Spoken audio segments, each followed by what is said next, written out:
Hi, I'm Tarrant. And I'm Stella. Welcome to Meeple University, How to Play Battle Ravens. Battle Ravens is a two-player wargame set during the era of 11th century shield wall warfare in Britain and Northern Europe. In the game, each player controls a broad army in shield wall formation, attempting to capture the other player's area. During the game, players spend Raven tokens as action points in order to move or battle using dice, which results in some of the opponent's warriors being removed. Once a player has broken a hole through the opponent's defences, he or she can charge forward and capture the area, and the first player to capture 3 of the opponent's areas wins the game. In this video, we'll be teaching from a prototype copy of the game, and so the art and components may not be final. To set up the game, one player chooses the Norse army and the other chooses the Anglo-Saxon army. Take all the pieces associated with that army. Each player should have 20 Raven tokens and 39 Warrior tokens. In each of the 6 areas of the board, place 3 Bondi and 3 Hearthmen. Place the 3 Thralls in this space at the back of the board. Then place the dice near the board ready for use in battle and choose a first player. The player who plays first will be first throughout the entire game, and this creates a small amount of asymmetry, as the player who goes first always gets the first choice of action, but then the player who plays second can always respond. Each round of the game is played over 3 phases. The first is the Raven placement phase, in which players will, one at a time, place their Ravens into each of the areas on their board in order to indicate where they'll be taking their actions in this round.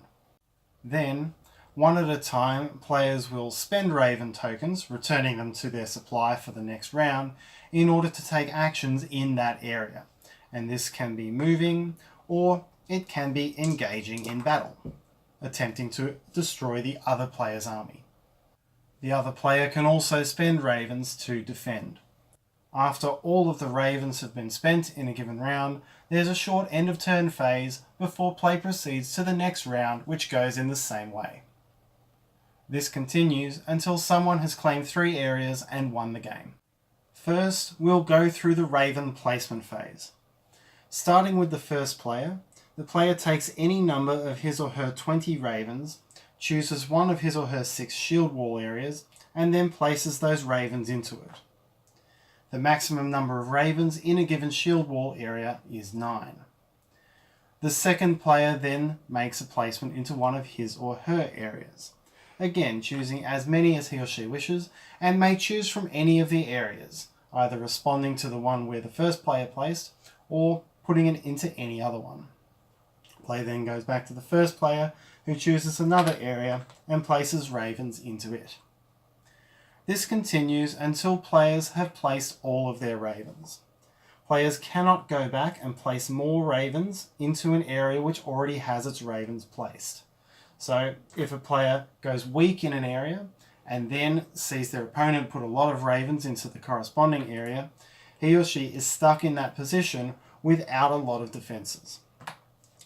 Players don't have to place all of their Ravens onto the board, but they will want to. After all Ravens have been placed, proceed to the Take Actions phase.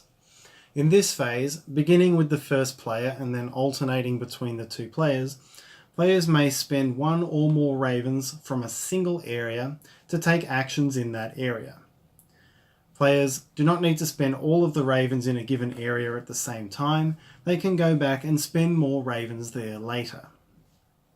Once the player has spent the Ravens, return them to the player's supply, and then take that number of actions in the area. There are 2 different actions available when spending Ravens in this way: move and attack.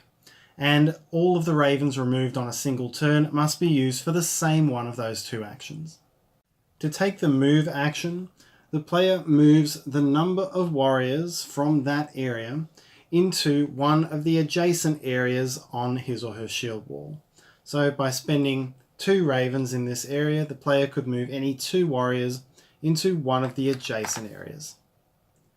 There is a maximum of 9 warriors in any given area at any time. The second type of action is to attack. To attack, a player spends any number of ravens from an area and then rolls that number of attack dice. The number of dice rolled depends only on the number of ravens spent and is irrespective of the number of warriors still present in that area. So 4 ravens with only 1 warrior would still roll 4 dice. The attacking player deals hits to the defending player at that location based on the dice rolled. A 6 is worth 2 hits, a 4 or a 5 are worth 1 hit, and a 1, 2 or 3 is worth no hits. So in this case, the player would deal 3 hits. The defending player then has the chance to spend ravens in order to block the hits. The player may spend as many ravens from that location as he or she wishes, and then rolls that number of dice in order to defend. The number of hits defended is the same as the number of hits dealt for a certain roll. So a 6 defends 2 hits and a 5 or 4 defend 1 hit. So in this case the player would defend 1 hit and there would be a net result of 2 hits dealt to the defending player. The player must then remove warriors from the board to take those hits.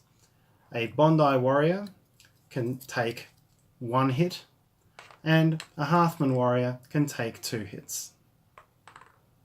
So in this case, the defending player could remove 2 Bondi or 1 Hearthman, and it is the choice of the defending player which armies are removed.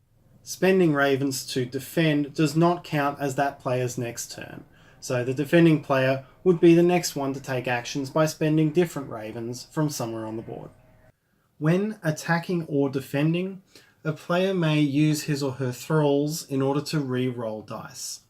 Each player has 3 thralls and each can be used once per round.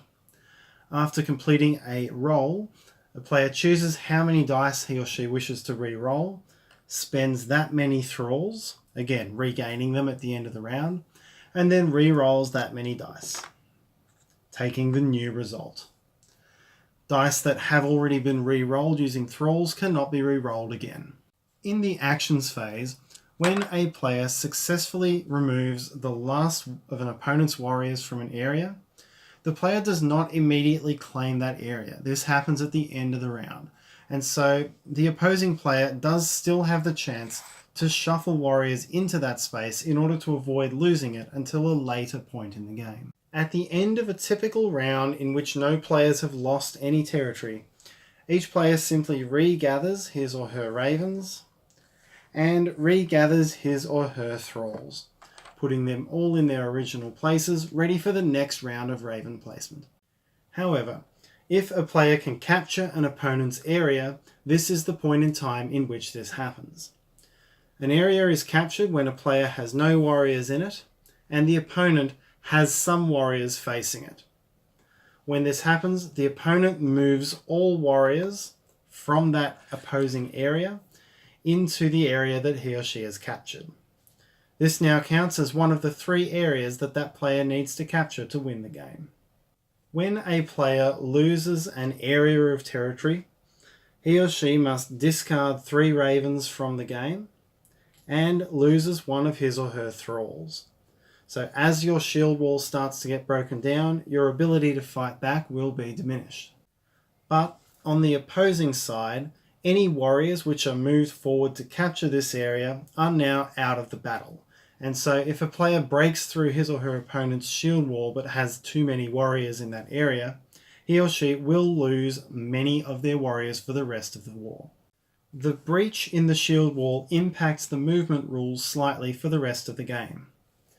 When a player has captured an area and has a vacated space behind it, he or she may move all the way across it for spending a single raven. However, the player who has a captured area in his or her shield wall can no longer move warriors through that area, so the shield wall will be cut in half for the rest of the game if one of the middle spaces is removed. At the end of the round, if one player has captured 3 of his or her opponent's shield wall areas, the game is over and that player wins the game. If not, keep playing until there is a winner. Battle Ravens can also optionally be played with tactics cards. To set up the game with tactics cards, separate the cards into the Norse and Anglo-Saxon packs. There will be 10 of each, and each of them has a slightly asymmetric flavour based on those historical armies. The Norse are better at attacking and the Anglo-Saxons at defending. From the 10 cards, shuffle them up and choose 5 at random.